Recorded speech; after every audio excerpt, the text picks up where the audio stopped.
गरीब की बारिश। शहर की कच्ची बस्ती में एक गरीब मजदूर कालू रहा करता था। कालू के घर में उसकी पत्नी जानकी थी।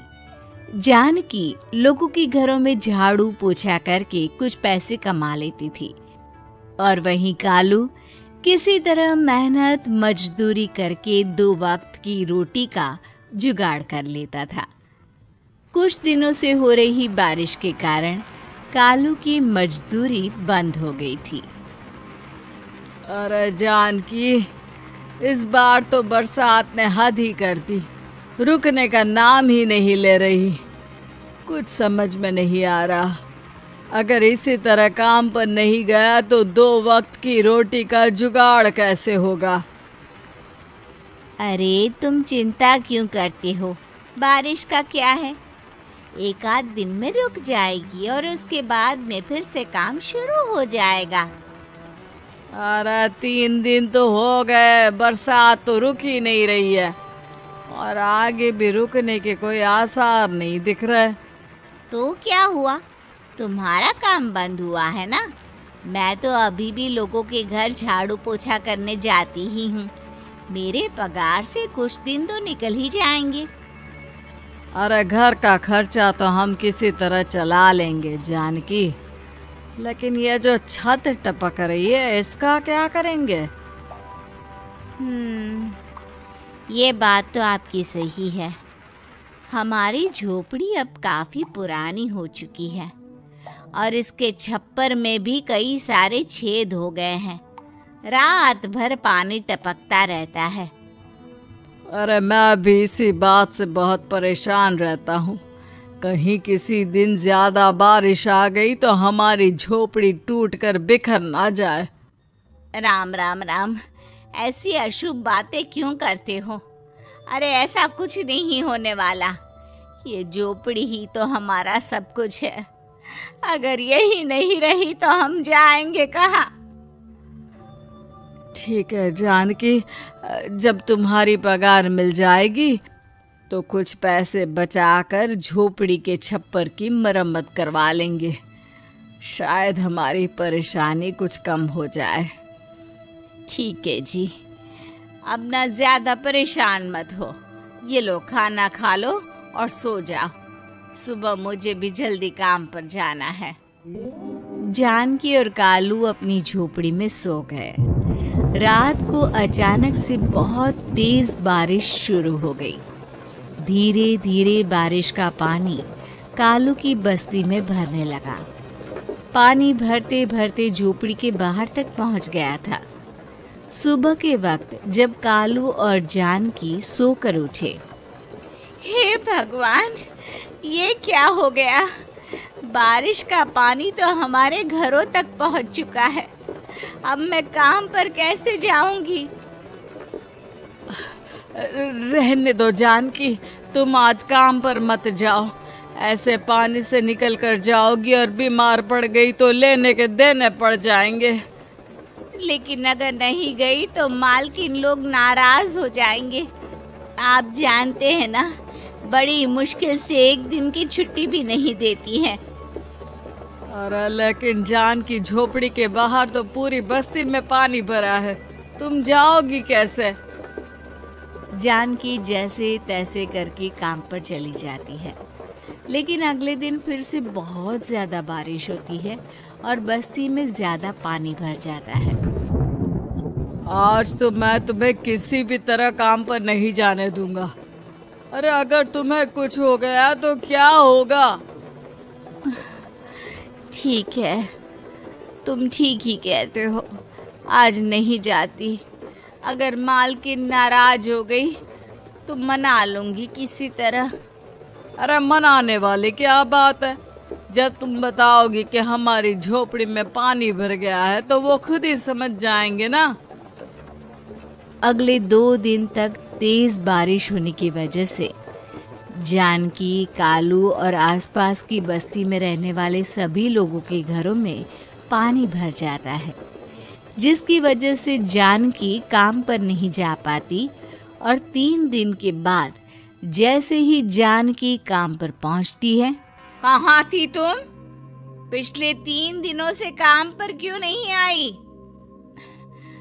मेम साहब क्या बताऊं, इतनी ज्यादा बारिश हो रही थी, हमारी पूरी बस्ती में पानी भर गया है और उससे भी ज्यादा तो मेरी झोपड़ी के अंदर पानी भर गया।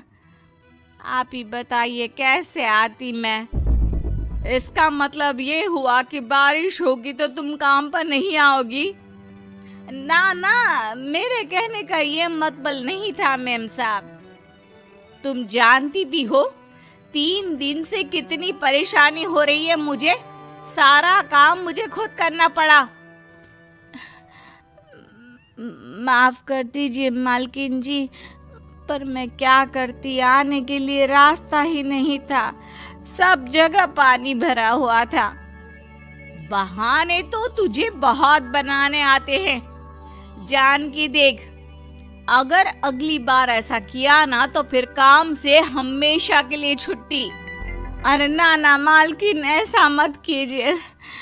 बारिश की वजह से मेरे पति की मजदूरी भी छूट गई है। बड़ी मुश्किल से घर में 2 वक्त खाने की रोटी का जुगाड़ हो पाता है। आप मुझे काम से निकाल देंगे तो हम क्या खाएंगे? अगर इतनी ही चिंता है तो फिर रोजाना काम पर आया करो। चलो अब जल्दी से जाकर घर का सारा काम करो। बारिश रुकने का नाम ही नहीं ले रही थी। पूरे शहर में बाढ़ जैसे हालात बन गए थे। लेकिन नौकरी जाने के डर से जानकी किसी तरह रोज काम पर जाती थी। एक दिन जब जानकी काम करके अपने घर लौट आई तो अचानक उसकी बस्ती में कुछ लोगों का शोर सुनाई दिया।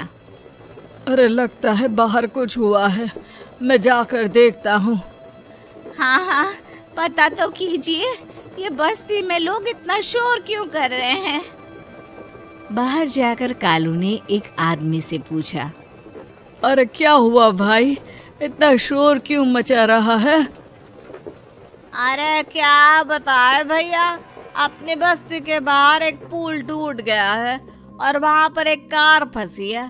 थोड़ी देर में अगर किसी ने नहीं बचाया ना तो वो कार पानी में बह जाएगी। हाँ? ये क्या कह रहे हो भैया, कार के अंदर कोई है क्या? हाँ, कोई औरत बैठी है, अकेली है, बहुत रो रही है बेचारी, मदद के लिए बुला रही है। अरे तो हमें जाकर उनकी मदद करनी चाहिए ना। अरे लेकिन इसमें बहुत खतरा है, हमें अपने आप को बचाना चाहिए। पानी कभी भी हमारी बस्ती की तरफ आ सकता है। अरे तुम्हें नहीं चलना तो मत चलो, लेकिन मैं तो जाकर उस औरत की मदद जरूर करूंगा। कालू उस जगह पर पहुंचता है जहां वो औरत कार में फंसी हुई थी। वहां पर पानी का बहाव बहुत तेज था और सारा पानी कालू की बस्ती की तरफ ही आ रहा था। कालू ने एक बड़ी सी रस्सी को पेड़ से बांध दिया और दूसरे सिरे को कार की तरफ फेंक दिया और उस औरत को रस्सी के सहारे बाहर आने के लिए कहा। तभी वहां जानकी भी दौड़ती हुई आई। अरे ये तो मेरी मालकिन है, जिनके यहाँ मैं काम करने जाती हूँ। अरे मैडम जी, आप डरिएगा मत, आपको कुछ नहीं होगा। आपकी गाड़ी को भी मैंने रस्सी से बांध दिया है। थोड़ी देर में पानी का बहाव कम हो जाएगा, फिर हम आपकी कार को भी बाहर निकाल लेंगे। क्या तुम जानकी के पति हो? हाँ हाँ, जानकी मेरी ही पत्नी है, आपके यहाँ काम करती है ना। लेकिन मेम साहब, आप यहाँ पानी में कैसे फंस गई? अब क्या बताऊं, मैं अपनी सहेलियों के साथ पिकनिक पर गई थी, वहीं से लौट रही थी। अचानक पानी का बहाव तेज हो गया और मेरी गाड़ी फंस गई। अरे कोई बात नहीं मालकिन, अब ना आप बिल्कुल सुरक्षित हैं। मैं तो बहुत बुरी तरह डर गई थी। कब से मदद के लिए चिल्ला रही थी, लेकिन कोई मेरी मदद के लिए नहीं आया। भला हो तुम्हारा पति का, जिसने मेरी जान बचा ली। लेकिन जानकी, मैंने तुम्हारे साथ बहुत गलत व्यवहार किया। इतने खराब मौसम और बाढ़ में भी तुम्हें काम पर आने के लिए कहा, नौकरी से निकालने की धमकी भी दी, और तुमने मेरी जान बचाई। मुझे माफ कर दो। अरे कोई बात नहीं मालकिन, आपकी जान बचाना तो हमारा धर्म था। देखो जानकी, तुम्हारी झोपड़ी में जो भी नुकसान हुआ है उसके लिए मैं तुम्हें पैसे दूंगी। आज तुम्हारे पति ने मेरी जान बचाई है और आज के बाद मैं तुम्हें कभी भी नौकरी से निकालने की धमकी नहीं दूंगी। आज मैं तुम्हारी परेशानी को अच्छी तरह समझ चुकी हूँ। हम जैसे पैसे वाले लोगों के लिए अपने घर में बैठकर बारिश का मजा लेना बहुत आसान है, लेकिन तुम गरीब लोगों के लिए बाढ़ और बारिश काफी परेशानी खड़ी कर देते हैं। ये बात मुझे आज अच्छी तरह समझ आ गई है। आपका बहुत बहुत धन्यवाद मालकिन।